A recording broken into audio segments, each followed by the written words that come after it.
Welcome to Kingdom Treasures. In the grand tapestry of biblical narratives, few stories shine as brightly as that of Ruth, one of the most significant women in Scripture.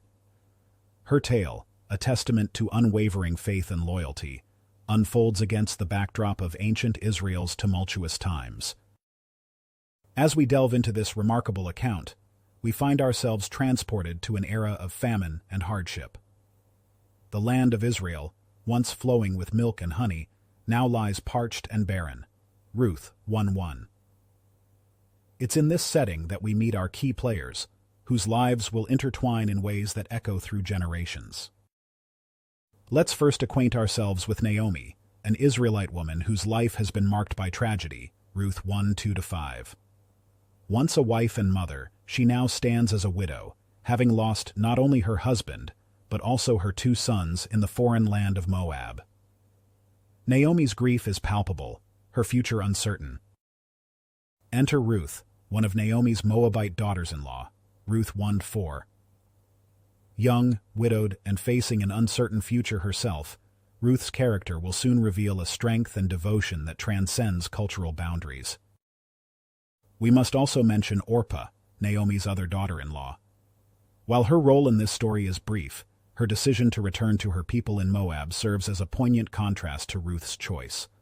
Ruth 1:14-15. As famine's grip loosens on Israel, Naomi makes the difficult decision to return to her homeland of Bethlehem. Ruth 1:6-7. With a heavy heart, she bids her daughters-in-law to return to their families in Moab. Orpah, tearfully, complies. Ruth 1:14. But Ruth's response echoes through the ages, a declaration of loyalty so profound it has become synonymous with unconditional commitment. Where you go, I will go, and where you stay, I will stay. Your people will be my people, and your God, my God. Ruth 1:16. These words, spoken with unwavering resolve, mark a pivotal moment.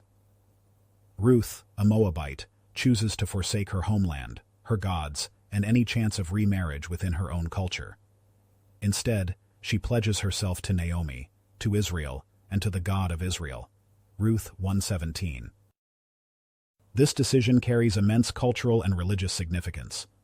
Ruth, in essence, is converting to Judaism, embracing a new faith and a new identity. She steps into the unknown, armed only with her love for Naomi and her trust in a God she's just beginning to know. As Ruth and Naomi crest the final hill, the town of Bethlehem spreads before them.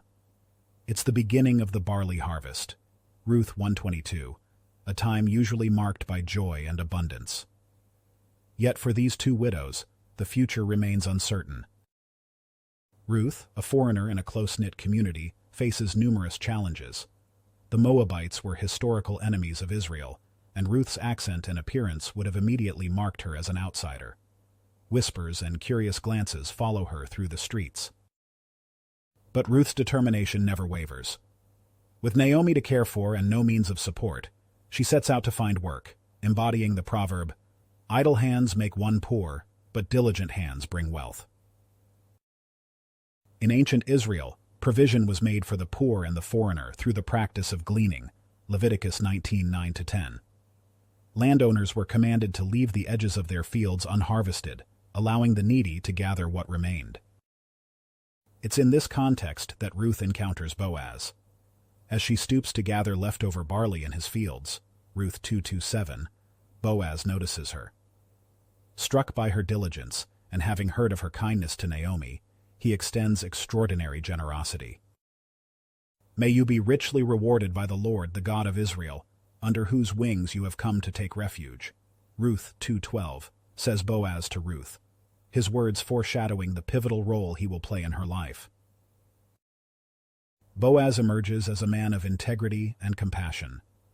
Wealthy and respected, he goes above and beyond the letter of the law in his treatment of Ruth. Ruth 2:14-16. He ensures her safety, provides extra grain, and even invites her to eat with his workers, a remarkable gesture towards a foreign woman. Moreover, Boaz is a kinsman redeemer. Ruth 2:20, a close relative who has the right and responsibility to act on behalf of a family member in trouble.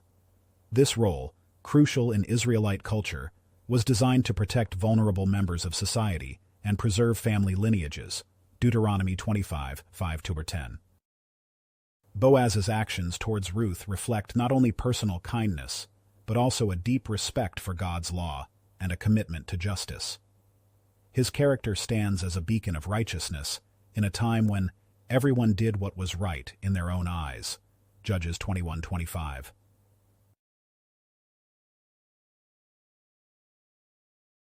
As days pass and Ruth continues to find favor in Boaz's fields, Naomi's mind begins to work. She sees an opportunity for Ruth's future security and for the continuation of their family line. Ruth 3:1-5. Naomi devises a plan, bold and risky, yet rooted in Israelite custom.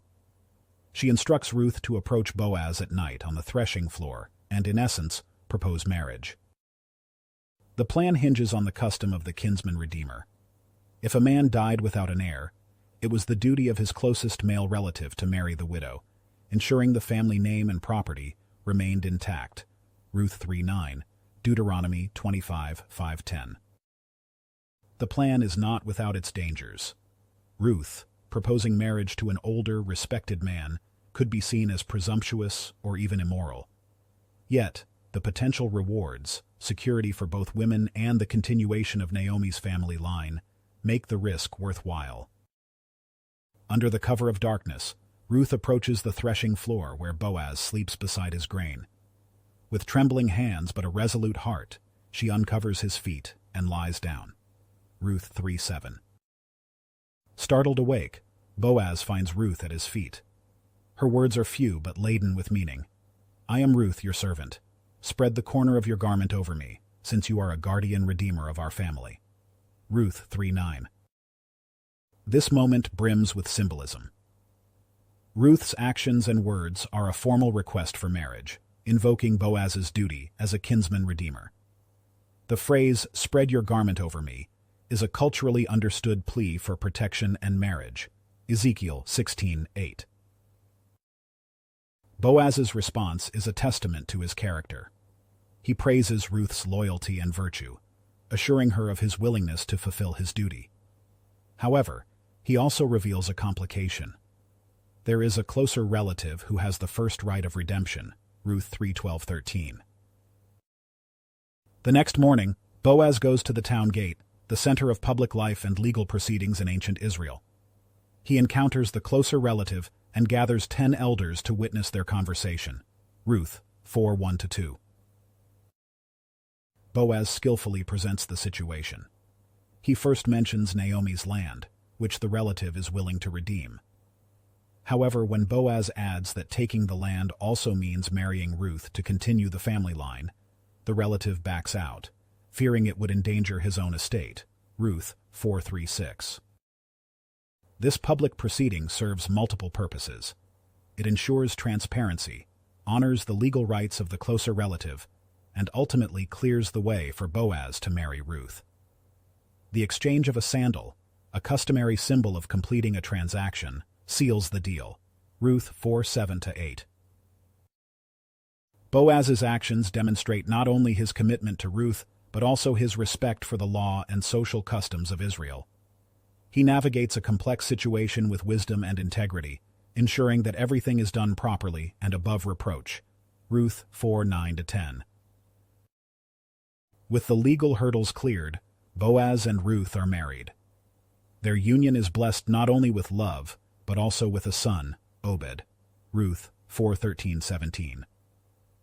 This birth is particularly poignant for Naomi, who takes the child into her lap, her bitterness turned to joy as she becomes a surrogate mother. But the significance of Obed's birth extends far beyond this small family.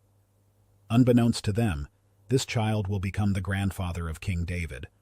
Ruth 4:17, placing Ruth squarely in the lineage of Israel's greatest king, and ultimately of the Messiah himself. Matthew 1:5-6. Ruth's story is a masterclass in faithfulness. Her loyalty to Naomi, her diligence in work, and her trust in God's provision shine throughout the narrative. Ruth's faithfulness is matched by God's faithfulness to her, orchestrating events to bring her from widowhood and poverty to joy and prominence. The concept of divine providence weaves through every aspect of this tale. From Ruth happening to glean in Boaz's field to the closer relative's refusal, we see God's guiding hand. Ruth, a foreigner from a nation often at odds with Israel, finds herself listed in the genealogy of Jesus Christ. Her inclusion breaks cultural and racial barriers. Ruth's story demonstrates the transformative power of faith. Through her trust in the God of Israel, Ruth moves from outsider to ancestor of kings, from gleaner to grandmother in the messianic line. As we reflect on Ruth's journey, we're reminded of the timeless truths embedded in her story. Ruth's tale is one of unwavering faith, sacrificial love, and divine providence. In a world often marked by self-interest and division, Ruth's loyalty and Boaz's integrity shine as beacons of virtue. Their story reminds us of the far-reaching consequences of small acts of kindness and faith. How can we embody Ruth's devotion in our lives? Where might God be calling us to step out in faith, to show kindness to the marginalized, or to act with integrity?